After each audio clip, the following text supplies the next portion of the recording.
Welcome students, कैसे हैं सभी।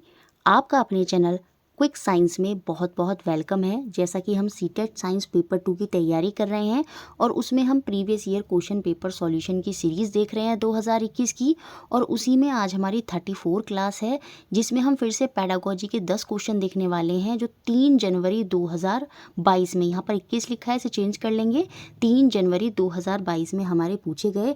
अगर किसी भी स्टूडेंट ने ये सीरीज़ स्टार्टिंग से नहीं देखी है तो आई बटन में एक प्लेलिस्ट का लिंक आ रहा होगा, जैसे उस पर क्लिक करेंगे तो आप क्लास 1 पर पहुंच जाएंगे, जहां आपको सबसे पहले कंटेंट के क्वेश्चन देखने मिलेंगे जो अलग अलग शिफ्ट में 2021-22 में पूछे गए, और उसके बाद आपको ये पेडागोजी के क्वेश्चन मिल जाएंगे। ये सीरीज़ सबसे इम्पॉर्टेंट है, इसको ज़रूर देख कर जाना है जो भी स्टूडेंट 2022 के लिए तैयारी कर रहे हैं, क्योंकि पेपर का जो पैटर्न है वो यही रहना है जो 2021 में रहा था। क्वेश्चन चेंज होंगे लेकिन पैटर्न यही रहेगा। तो चलिए शुरू करते हैं क्लास और देखते हैं पैडागोजी का first question. A teacher puts a leaf in a test tube and put spirit, that is alcohol, in it. Now he heat the test tube till the green color comes out.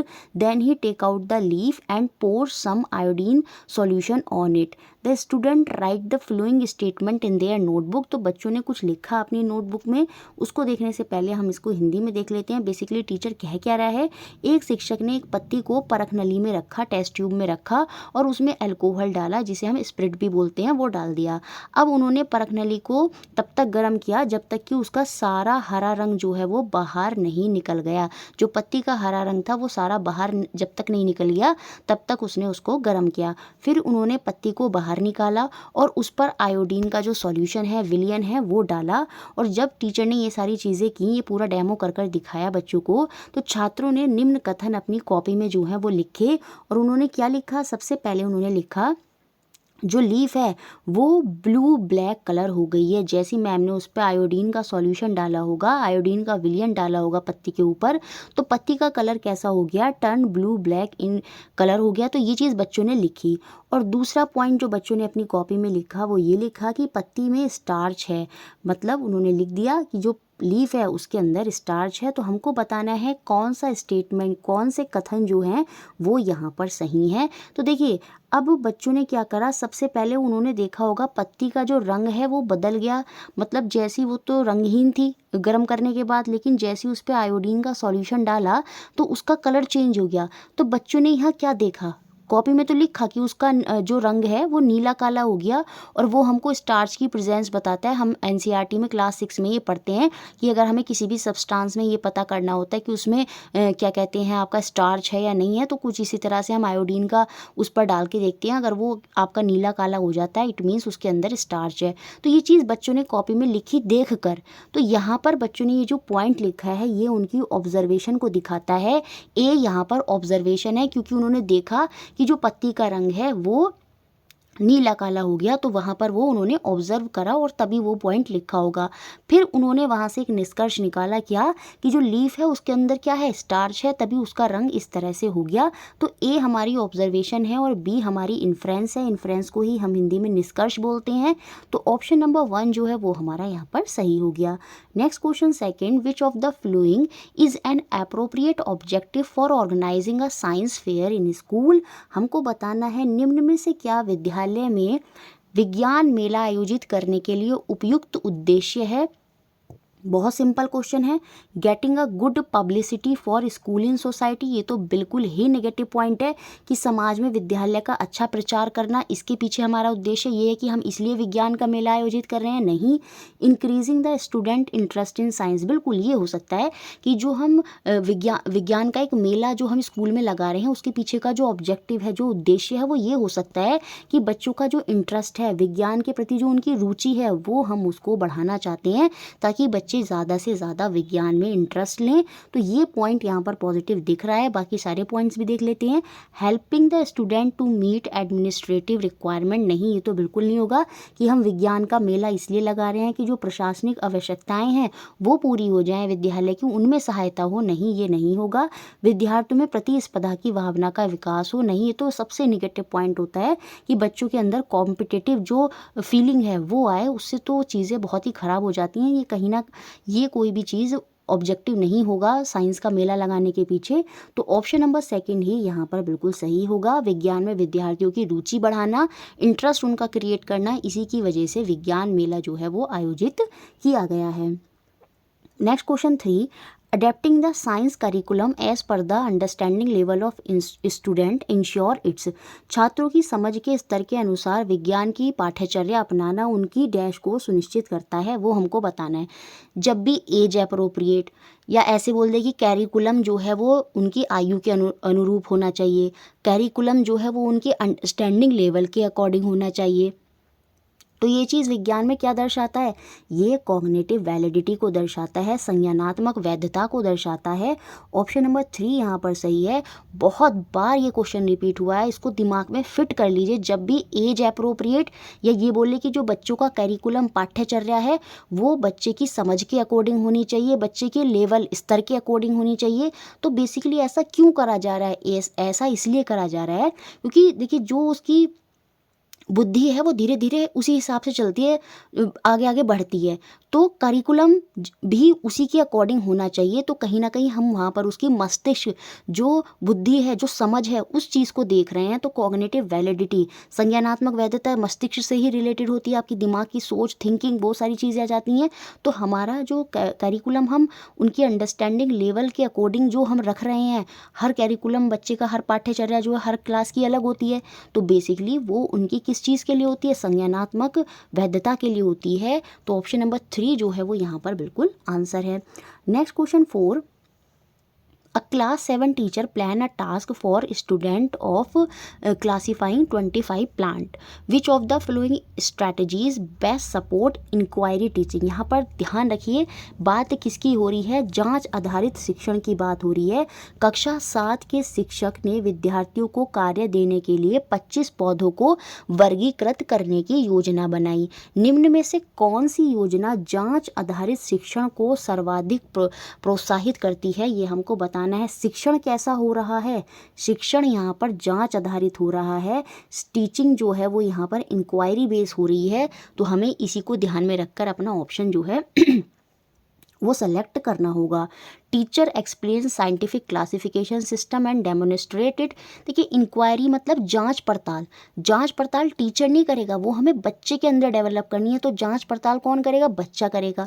तो यहाँ पर demo जो है ना, explanation जो कर रही है वो टीचर कर रही है। तो ये पॉइंट हो गया यहाँ से बाहर। शिक्षक ने वैज्ञानिक वर्गीकरण प्रणाली को समझाया और दर्शाया। तो ये यहाँ पर कहीं से कहीं तक भी जांच आधारित जो अधिगम है, टीचिंग है, उसको जो है सपोर्ट नहीं कर रहा। तो ये ऑप्शन बाहर। Teacher give rules for classification and ask student to classify the plant.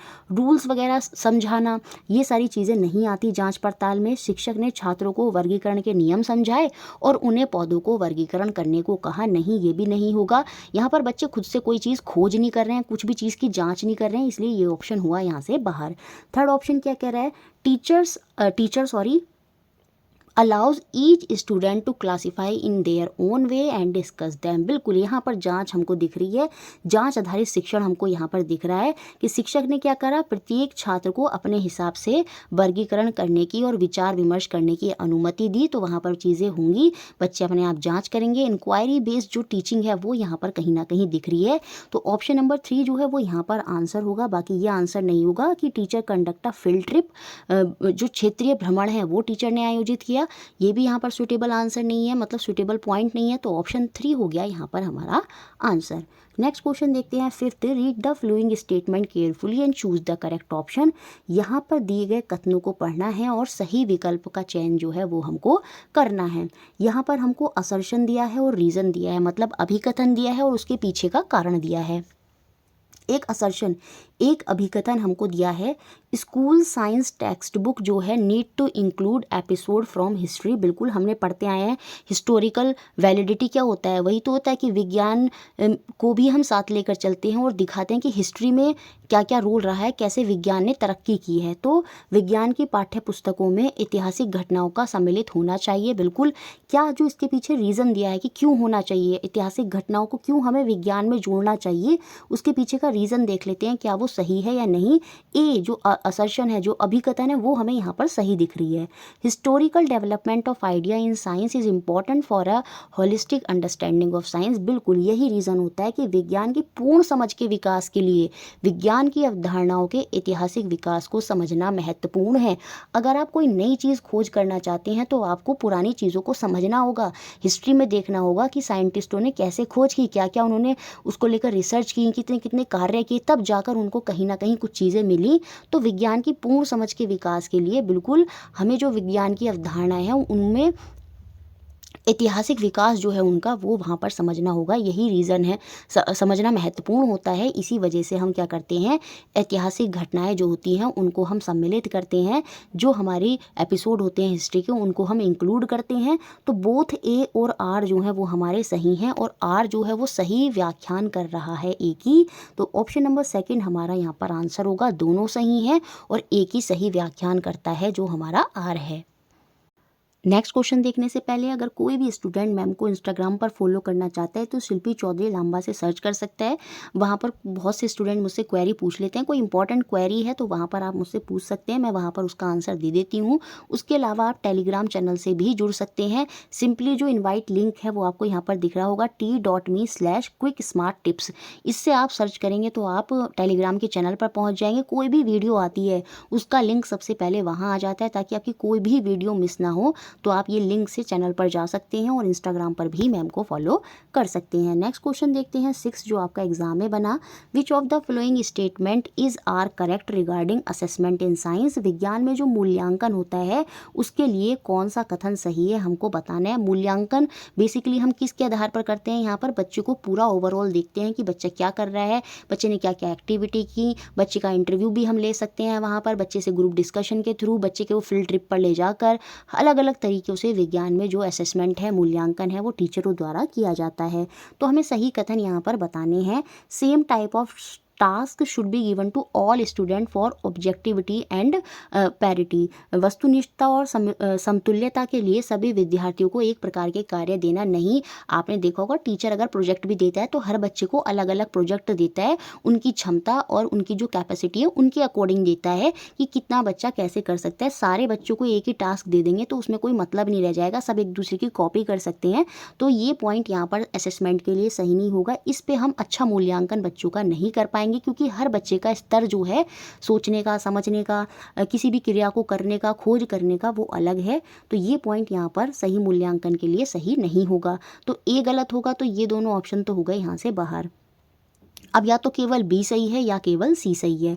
Use of correct scientific vocabulary should be the only criteria of answer. दिख गया, ये बिल्कुल नेगेटिव पॉइंट है, कहीं से कहीं तक पॉजिटिव नहीं है कि बच्चे का जो मूल्यांकन है हम वो इस आधार पर करेंगे कि उत्तरों के मूल्यांकन में सही वैज्ञानिक शब्दावली का उपयोग एकमात्र जो मानदंड है वो होना चाहिए कि जो वोकेबलरी है वो सही है नहीं है सही है, वो हम यहाँ पर इंग्लिश की क्लास तो है नहीं जो वोकेबलरी पर इतना फोकस करेंगे।